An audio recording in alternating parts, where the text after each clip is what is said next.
that's possible, yeah.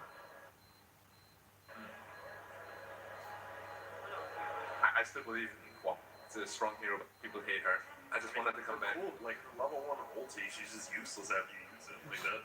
I don't know, you're just, right, it's so quick paced now. You have like Undying, Accent, Rosses, they have no cooldowns. Then what do you use to Quap, who used a 300 damage nuke and it's gone for 3 minutes? Psg.Lgd. Yeah, that's... Alright, those standard. like yeah, it's good though. I mean, it's very good. Secret playing standard. I mean, these guys don't lose games. They just don't lose games anymore. This is quick. Tinker. Okay, I kind of like that, I think. I like the pick, but is it enough? I like the pick. Centaur is It's like really... the best pick, right? But Centaur is really good against Tinker though, right? I just want to, after last game, like... I'm not going against Centaur or first pick. I'm actually just not. But a core Centaur is really good against Tinker. You get this axe to just run at him. So, through trees and stuff. Oh yeah, you're right. That's a pretty good upgrade. They kind of did switch around on though. Like, they're going to be way more comfortable just, like, splitting the map, farming versus farming. Yeah, but you're still going for secret. So.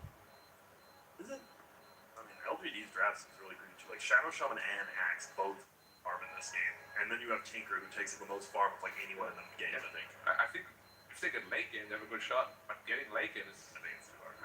I'm definitely going for secret here. They just have better heroes, and I think it's easier to execute, right? We always talk about that, like, executing a Slark Tinker draft does not seem very easy. They've gone with the Puppy, Shadow Demon, and Yapzor on the Lion. Right, Johan, what do you think? Nah, I know what you guys are going to go for, so I'm going to look like a genius and go for LGD. I just think they're going to farm it up, and then it's going to be 55 minutes. Well, what if I go LGD too then? Then you look like... Then I'm the genius. And then he's the genius. No, I'm going secret. Especially like Yapzor. Sorry, I like Yapzor on the line, because you get that quick link versus Slark. Like, the position 4 line versus Slark has been destroyed. Alright, 2 for Secret and 1 for LGD. As we head into game number 2, let's bring in our commentary team. There's, of course, Toby 1 and Kyle. Gents, Kyle in particular, that looked like a strong start to the draft from Secret. It did. I strongly favor Psg.Lgd though. I don't think that they are going to be able to like what. No, I saw that, Pi. We could see your face and what you say from down there when Kyle agrees with you. Pi's just doing the typical panel. Yeah, like, Pi's already worried now because he knows that Kyle's record has not been the most stellar in this particular tournament for predictions. But nevertheless, it's all yours, gents. Take it away. Yeah, thank you. Red Eye doesn't know that this is the main event, okay? No more superstition, all right? Now we're actually trying to get things correct, and I love what LGD did in this game. I feel like they didn't really address the main concern of Arc Warden, which is the ability to shove out lanes constantly. Yeah. Now you have that global pressure that you can output, and all of a sudden that clone isn't just like a... You saw how many times you see it mop up what could have been an LGD split push? Yeah, and LGD had to keep coming back to defend it with a large amount of like force. But this time around, like, you're right, like, the Tinker can just, like, throw down massive waves of barge. He can actually do this global kind of push, but I still wonder if they can this was the thing that happened, like, in game 1, where Team Secret were all across the map, they were always hunting, and this just created space for their Arc Warden. But now, LGD are armed with Axe, who's very good at just getting in the way and creep skipping out, but the Slark pickup, the panel iffy about it, we've been iffy about it. Once again, can he hit that right timing? Well, once again, they have this team fight winner in the sense that, like Phoenix drops an egg, Undying lays secures the lane for Slark, and you love playing with global heroes when you're this assassin, Shadowblade rushing hero, and you actually have stuns as well on LGD. No longer are you completely reliant on a Tiny, who's really not an initiator, more of just burst damage output. Now you've got arguably the best hero on this patch, Axe, along with the Rasta. I like their lineup a lot more. It's just all on Ame, Slark, and maybe Tinker. They've got to have good games, and that will actually shut down the entire Secret lineup. Design into double hook stomp, into the double impale, and, well, you can tip him out. That is going to actually be, well, actually, it's 3 bounty runes to the 1. It was only the bottom one where Team Secret were able to really try and contest it, because it was still Charles X, Nova, and FY that picked up the 3 bounty runes. Yep.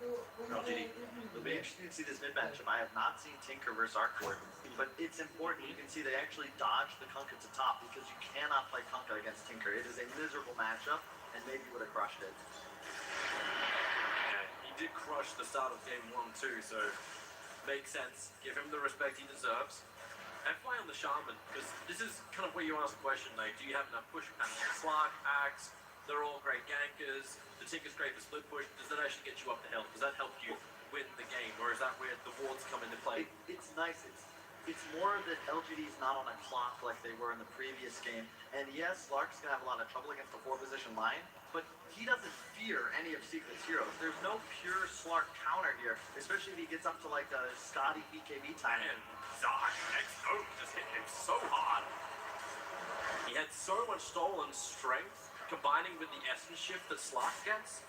You actually start to wonder if Centaur is as strong as he really looks. My concern with Secret, there's no way to deal with Slark BKB and Tombstone down. And there's nothing they can do to itemize or scale until Mark Warden's just 6-slotted for you to be able to apply enough threat that LGD can't then commit fully to a team fight. Not to mention, you have Axe, BKB piercing disable, 3.2 seconds. This is Bottom lane, hell of a lot of damage when you're able to get the whole stomp bounce. I guess a little bit more space. X-Nova. A lot of life on him at the 12 stolen strength. The soul starting to slip away. That's why Yapso is keeping up the pressure. Looking for the first blood. Connects with the stun. Arme needs one more hit. And he gets the first blood.